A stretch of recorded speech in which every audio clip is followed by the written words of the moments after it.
નમસ્કાર. આપણે ઘણીવાર યુદ્ધના સમાચાર તો જોઈએ જ છીએ, હેડલાઇન્સ વાંચીએ છીએ, પણ ક્યારેય એવું વિચાર્યું છે કે એની પાછળ ખરેખર શું ચાલતું હોય છે? આજે આપણે ભારતના જે સંયુક્ત સૈન્ય અભ્યાસો છે એની જટિલ દુનિયાને સમજવાનો પ્રયત્ન કરીશું, કારણ કે આમાં તાકાતનું પ્રદર્શન તો માત્ર એક શરૂઆત છે. ચલો આને જરા ઊંડાણથી સમજીએ. તો સૌથી પહેલો અને મૂળભૂત સવાલ તો એ જ થાય કે આવું કરવાની જરૂર શું છે? શા માટે દુનિયાભરની સેનાઓ, જે ક્યારેક તો એકબીજાની કટ્ટર હરીફ હોય છે, એ બધી ભેગી મળીને ટ્રેનિંગ કરે? આનો જવાબ તમે જુઓ એક જ શબ્દમાં છુપાયેલો છે, અને આ શબ્દ જ આખી રણનીતિનો પાયો છે. એ શબ્દ છે ઇન્ટરઓપરેબિલિટી, એટલે કે આંતરસંચાલનીયતા. હવે આ શબ્દ થોડો અઘરો લાગે, પણ એને એકદમ સરળ રીતે સમજીએ.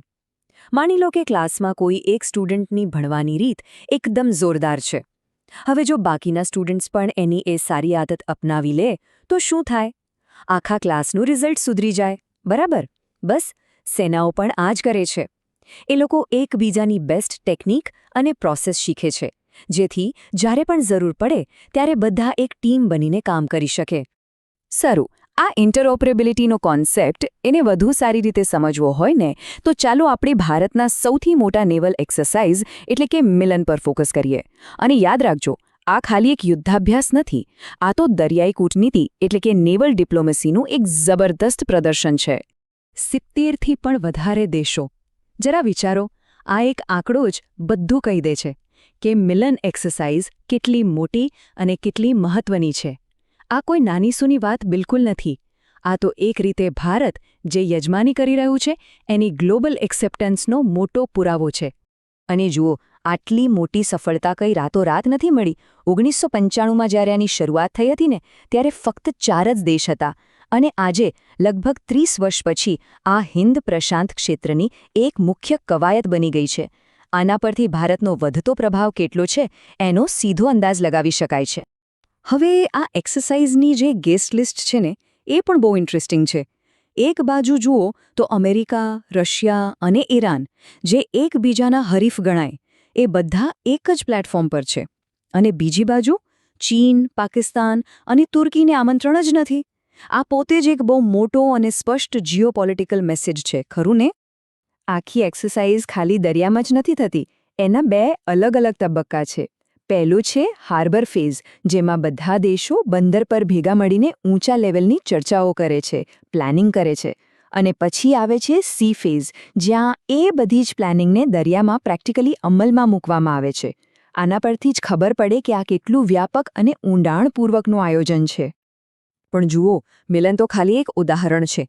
ભારતની જે સ્ટ્રેટેજી છે એ આનાથી પણ ઘણી મોટી છે. તો ચાલો હવે ફટાફટ ભારતની બીજી કેટલીક મહત્વની મિલિટરી પાર્ટનરશિપ પર પણ એક નજર નાખી લઈએ.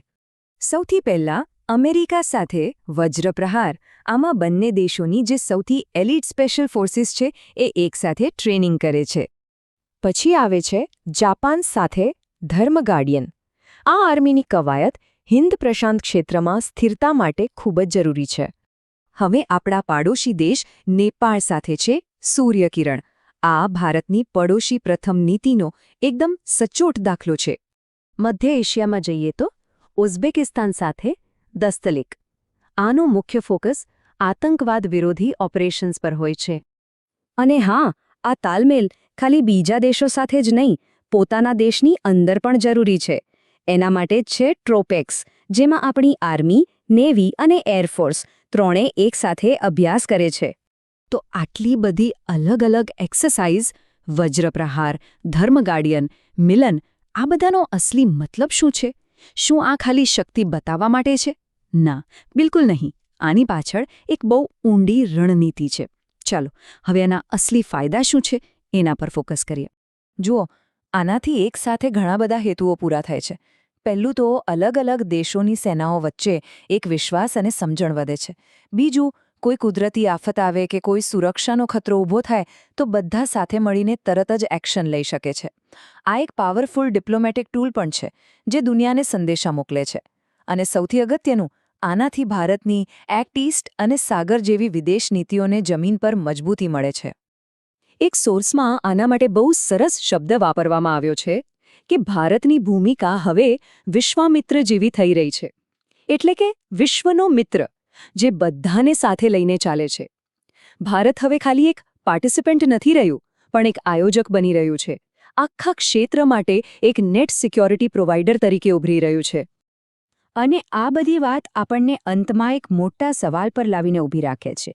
આજે જ્યારે આખી દુનિયામાં સંબંધો અને સમીકરણો સતત બદલાઈ રહ્યા છે, ત્યારે શું આ સંયુક્ત સૈન્ય અભ્યાસ જ ગ્લોબલ પાવરની નવી ભાષા બની રહ્યા છે? આના પર વિચારવા જેવું ખરું.